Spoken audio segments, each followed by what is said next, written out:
Hace un año pasé 6 meses participando en un supuesto experimento psicológico.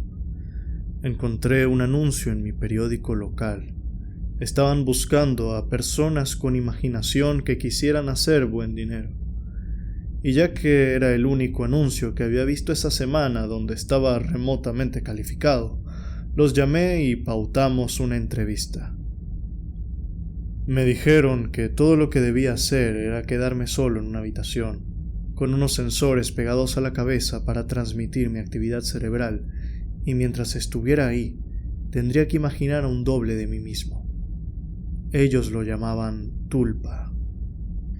Esto parecía fácil, y acepté el trabajo inmediatamente después de que me dijeran cuánto me iban a pagar.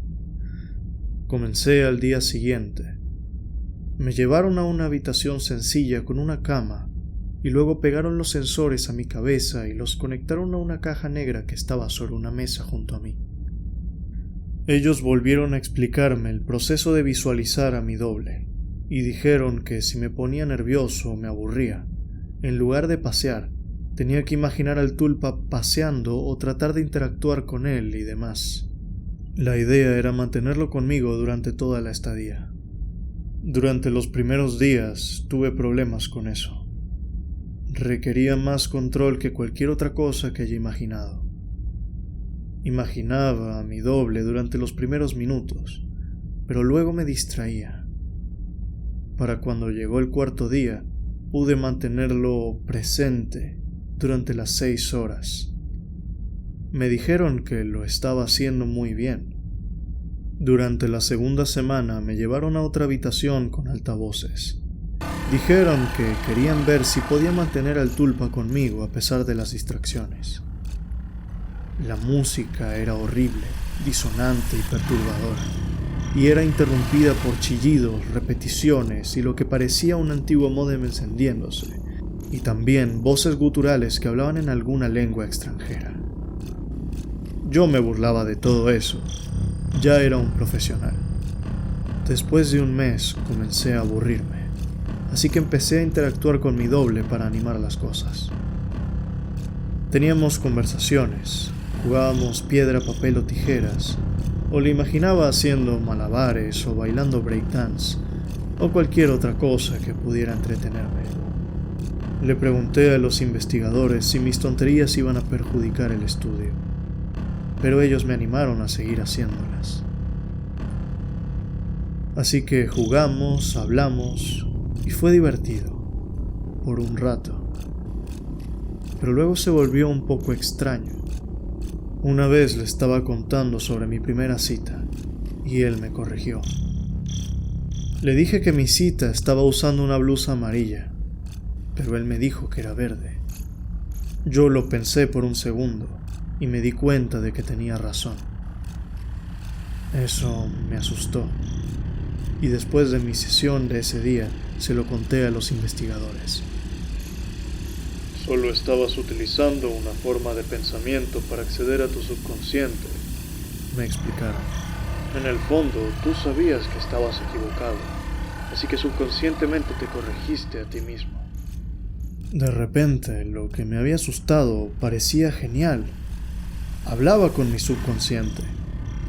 Me tomó algo de práctica, pero descubrí que podía hacerle preguntas a mi tulpa para acceder a toda clase de recuerdos. Podía hacer que citara páginas enteras de libros que leí una vez años atrás, o que repitiera cosas que aprendí en la secundaria y olvidé. Era increíble. Poco después de eso, comencé a llamar a mi doble fuera del centro de investigaciones. Al principio fueron muy pocas veces, pero para ese punto estaba tan acostumbrado a visualizarlo que me parecía un poco raro no verlo. Entonces, siempre que me aburría, visualizaba a mi doble. Eventualmente lo hacía todo el tiempo. Era increíble tenerlo conmigo, como si fuera un amigo invisible. Lo imaginaba cuando estaba saliendo con amigos o visitando a mi madre, e incluso lo llevé durante una cita una vez. Yo no necesitaba hablarle en voz alta, así que era capaz de tener conversaciones completas con él.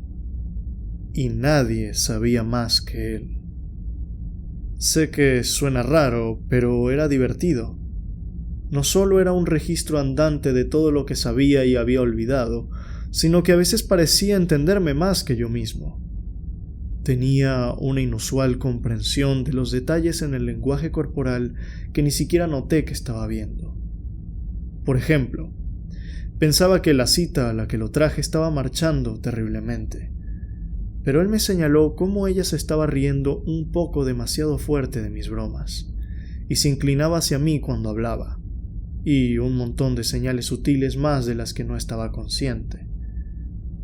Yo le hice caso, y solo digamos que esa cita terminó muy bien. Para cuando cumplí 4 meses en el centro de investigaciones, él estaba conmigo constantemente. Un día, después de cumplir mis horas, los investigadores se acercaron a preguntarme si dejé de visualizarlo en algún momento.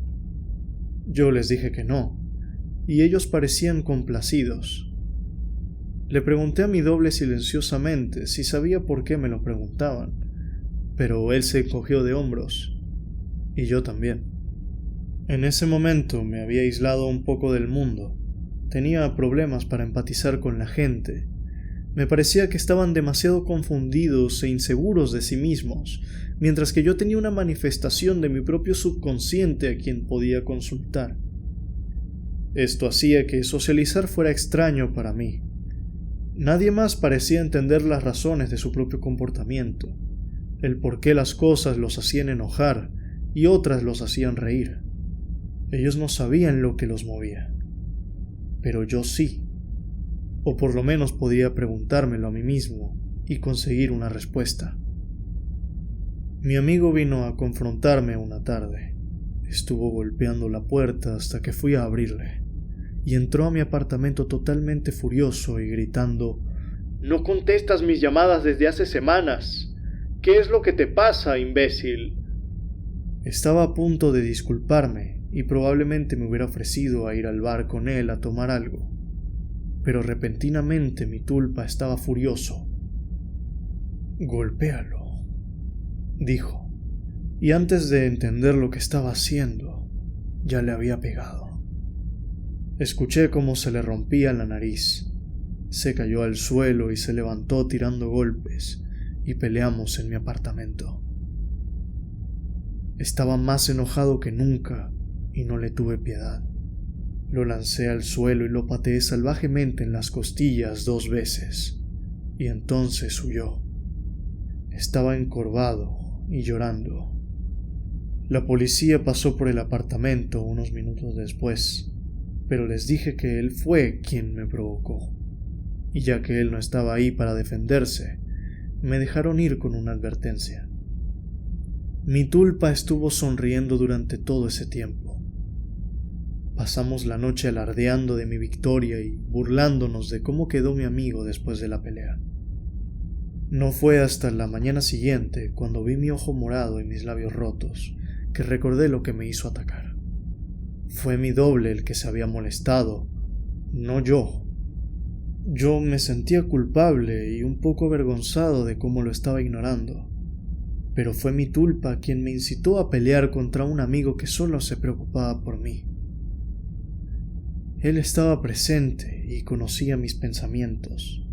«Ya no lo necesitas. No necesitas a nadie más», me dijo, y sentí como se me erizaba la piel. Se lo expliqué todo a los investigadores que me contrataron, pero ellos solo se reían. «No te puedes asustar de tu propia imaginación», me decía uno. Mi doble estaba junto a él asintiendo con la cabeza, y luego me sonrió. Yo traté de creer en esas palabras, pero durante los días siguientes me ponía más y más nervioso cuando estaba con mi tulpa, y parecía que él estaba cambiando. Se veía más alto y amenazante. Sus ojos se veían oscuros y peligrosos, y vi malicia en su perpetua sonrisa. Decidí que ningún trabajo vale perder la cabeza. Si él estaba fuera de control, entonces yo le pondría fin. Para ese momento estaba tan acostumbrado a él que visualizarlo era un proceso automático, así que traté con todas mis fuerzas de no hacerlo. Me tomó unos días, pero comenzó a funcionar, de cierta manera. Con el tiempo pude deshacerme de él por varias horas, pero cada vez que volvía se ponía peor. Su piel se veía pálida, sus dientes estaban más puntiagudos, siseaba y murmuraba y amenazaba y maldecía. La música disonante que estuve meses escuchando parecía acompañarlo a todos lados.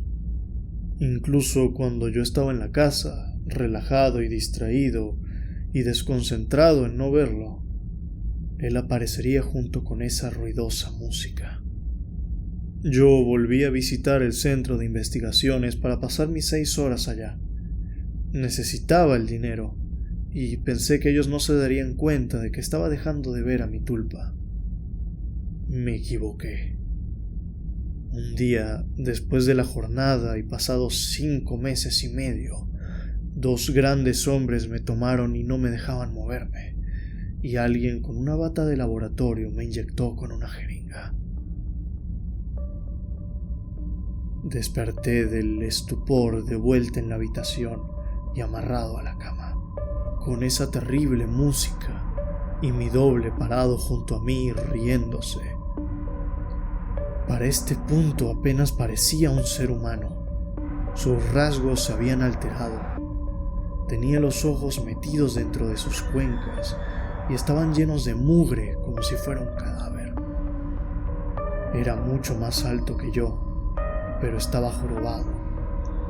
Sus manos estaban torcidas y sus uñas parecían garras. En pocas palabras, era horrible. Traté de desaparecerlo, pero no podía concentrarme. Él se reía y señalaba el suero en mi brazo. Sacudí las correas tanto como pude, pero apenas podía moverme.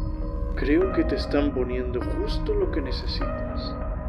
¿Cómo está la cabeza? ¿Te sientes mareado? Él se inclinaba más y más cerca mientras hablaba. A mí me dieron arcadas. Su aliento olía a carne podrida. Traté de concentrarme, pero no pude hacerlo desaparecer. Las semanas siguientes fueron terribles.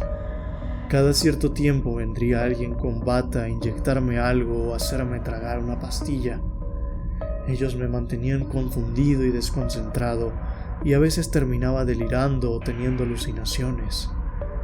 Soñé que mi madre estaba ahí, regañándome, y él le cortaba la garganta y me bañaba con su sangre. Fue tan real que podía saborearlo. Los doctores nunca hablaban conmigo. Yo suplicaba, gritaba, los maldecía y exigía respuestas. Ellos nunca me hablaban.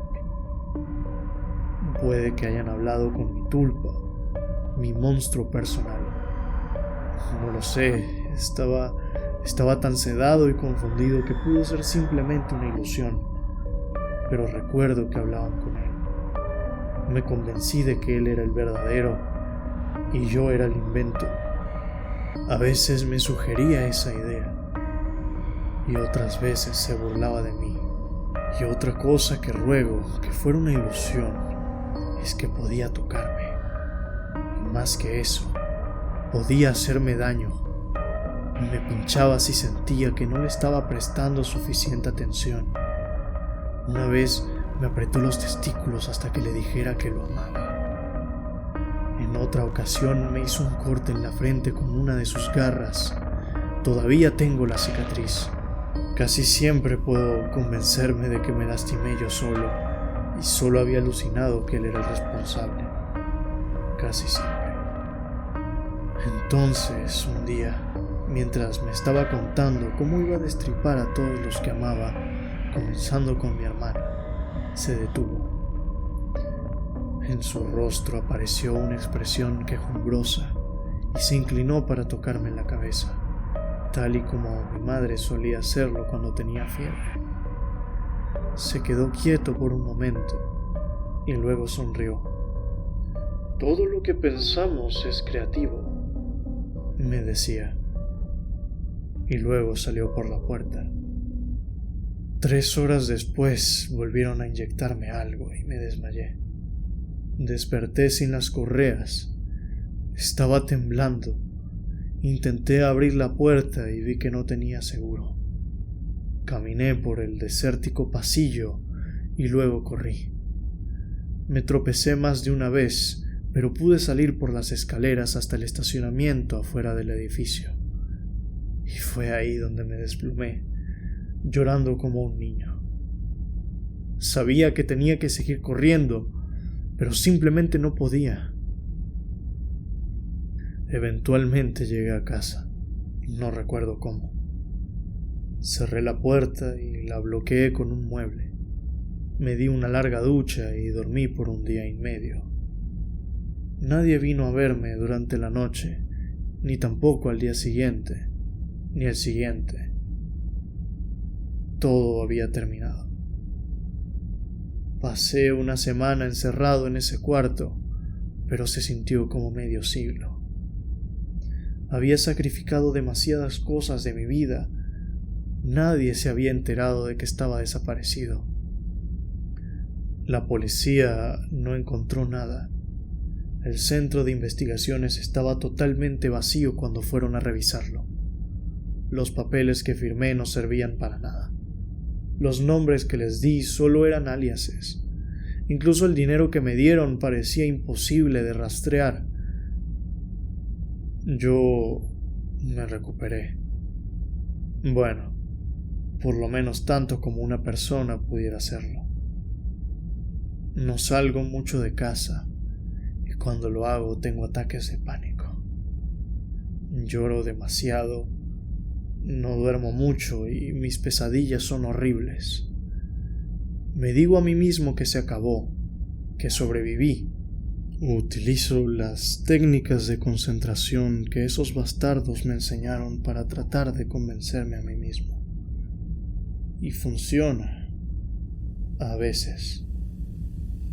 Pero hoy no. Hace 3 días recibí una llamada de mi madre. Había ocurrido una tragedia. La policía le contó que mi hermana fue la víctima más reciente de una ola de asesinatos. El asesino le tapa la boca a sus víctimas para destriparlas. El funeral fue esta tarde. Fue tan lindo como puede serlo un funeral, creo. Aunque estaba un poco distraído. Todo lo que podía escuchar era la música viniendo de algún lugar lejano. Disonante, perturbadora. Eran sonidos que se repetían y chillaban, y un viejo módem encendiéndose. Todavía lo escucho, y ahora suena más fuerte.